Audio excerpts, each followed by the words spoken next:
لیکن یہ ہے کہ یہ حدیثیں موجود ہیں کہ عورت کی نماز اپنے گھر میں افضل ہے مسجد کی نماز سے. عورت کی گھر میں نماز افضل ہے، گھر کے صحن سے بہتر ہے دالان میں، دالان سے بہتر ہے کمرے میں، کمرے سے بہتر ہے اس کی کوٹھڑی میں جو سائیڈ میں کوئی ہو. اس لیے کہ عورت اسلام کے نزدیک مستور ہے، مستورات ہم کہتے ہیں، چھپا کر رکھی جانے والی چیز ہے. تو یہ تعلیمات تو ہے، لیکن یہ کہ کوئی پابندی، کوئی اس کی حرمت جو ہے وہ میرے نزدیک ثابت نہیں ہے. کہ حضرت موسیٰ علیہ السلام کا آپ کو معلوم ہے کہ کوہ طور پر اللہ تعالیٰ سے ہم کلامی کا شرف حاصل کرتے تھے. گفتگو ہو رہی ہے لیکن اللہ نظر نہیں آ رہا. اب اس کو اپنے اوپر طاری کیجئے کہ صاف سامنے آتے بھی نہیں، صاف چھپتے بھی نہیں. یہ جو صورتحال تھی کہ اگر کسی کی آپ آواز سن رہے ہیں، کلام سن رہے ہیں، سامنے نہیں آ رہا، تو آپ کے دل میں خواہش پیدا ہوگی کہ ذرا سا یہ پردہ بھی اٹھا دیا جائے، مجھے دیدار بھی حاصل ہو جائے. لہذا سورہ اعراف میں ہے جب کئی بار یہ شرف ہم کلامی حاصل ہوا اللہ سے، تو حضرت موسیٰ علیہ السلام نے بڑی ہمت سے کام لیا، بڑی جرت کی، درخواست کر دی، رب ارنی انظر الیک. یہ جو پردہ بیچ میں حائل کیا ہوا ہے پروردگار، تو میرا شوق دیکھ، میرا اشتیاق دیکھ، تو مجھے ذرا دیدار بھی عطا ہو جائے. اس پر کیا بات کہی گئی؟ لن ترانی، موسیٰ تم مجھے ہرگز نہیں دیکھ سکتے، تم اس جسد ظاہری کے ساتھ، اس جسد مادی کے ساتھ، ان عنصری آنکھوں سے میرا دیدار نہیں کر سکتے. ولیکن انظر الی الجبل، دیکھو ہم تمہیں ایک مثال دیے دیتے ہیں، ذرا اس پہاڑ کی طرف دیکھو، ہم اپنی ایک تجلی اس پر ڈالیں گے. فَإِنِ اسْتَقَرَّ مَكَانَهُ فَسَوْفَ تَرَانِي، اگر وہ پہاڑ ہماری تجلی کو جھیل جائے، تحمل کر لے، تو تم بھی سوچنا کہ شاید ہمیں دیکھ سکو. اس کے بعد ہوا کیا؟ فَلَمَّا تَجَلَّى رَبُّهُ لِلْجَبَلِ جَعَلَهُ دَكًّا وَخَرَّ مُوسَىٰ صَعِقًا. جب اللہ تعالیٰ نے پہاڑ پر اپنی ایک تجلی ڈالی تو وہ پہاڑ جو ہے پھٹ گیا. اور موسیٰ، دیکھیے براہ راست تجلی موسیٰ پر نہیں ہے، یہ انڈائریکٹ مشاہدہ ہے تجلی ربانی کا کہ جو پہاڑ پر ہوئی ہے، اور پہاڑ کی جو کیفیت ہوئی ہے اس کے مشاہدے سے حضرت موسیٰ بے ہوش ہو کر گئے. فَصَعِقَ مُوسَىٰ صَرَّ مُوسَىٰ صَعِقًا. یہ ہے وہ مثال جو یہاں دی ہے قرآن کے لیے.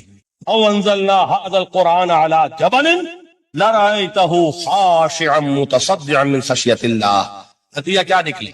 انفر کیجئے، استدلال، استنتاج. نتیجہ یہ نکلا کہ جو تاثیر تجلی ذات ربانی کی ہے وہی تاثیر کلام ربانی کی ہے. صرف یہ ہے کہ ہمیں اس کا شعور نہیں، ہمیں اس سے اس کا ادراک نہیں. یہ بالکل ذات کی تجلی کی جو تاثیر تھی وہی قرآن خود بیان کر رہا ہے کہ اس کلام ربانی کی. اس کو بھی علامہ اقبال نے خوب کہا ہے، فاش گویم آنچ در دل مزمرست، صاف کہہ دیتا ہوں جو کچھ میرے دل میں ہے. این کتابیں نیست چیزیں دیگرست. اسے کتاب نہ سمجھ بیٹھنا قرآن کو، یہ کتاب نہیں ہے، کچھ اور ہے. کچھ اور کیا ہے؟ مثل حق پنہاؤ ہم پیداستو، زندہ پائندہ گویاستو. یہ تو جیسے اللہ تعالیٰ کی ذات ہے، مثل حق، ذات حق سبحانہ و تعالیٰ کی طرح یہ زندہ ہے، پائندہ ہے. مثل حق آئندہ گویاستو، یہ جو ہے زندہ ہے، یہ متکلم ہے، کلام نہیں ہے. کل صفات ربانیہ جو ہے ظاہر اور باطن، مثل حق پنہا، ظاہر و پنہا، اور حی و قیوم جیسے اللہ کی ذات ہے، وہی صفات اس کلام کی ہے. اور اس کے بعد وہ شعر آیا تھا جو میں پہلے سنا چکا ہوں، چوں بجاں در رفت جاں دیگر شود. جب یہ قرآن کسی انسان کے اندر سرایت کر جاتا ہے، اس کے دل پر نازل ہوتا ہے. دیکھیے یہ الفاظ آپ کو کہیں اور نہیں ملیں گے.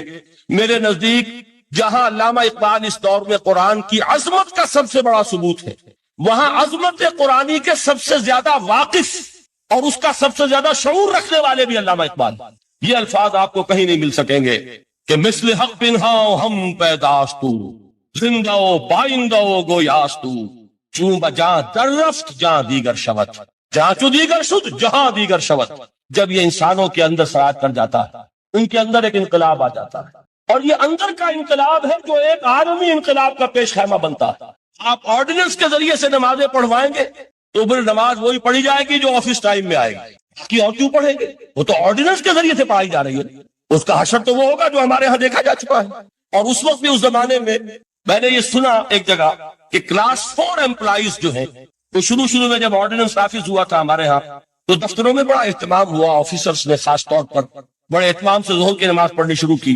لیکن مجھے بتایا گیا کہ کلاس 4 امپلائیز جو ہیں ہمارے، یہ ڈرائیورز ہیں، پی اینز ہیں، یہ کھڑے ہنستے رہتے ہیں، شریک نہیں ہوتے.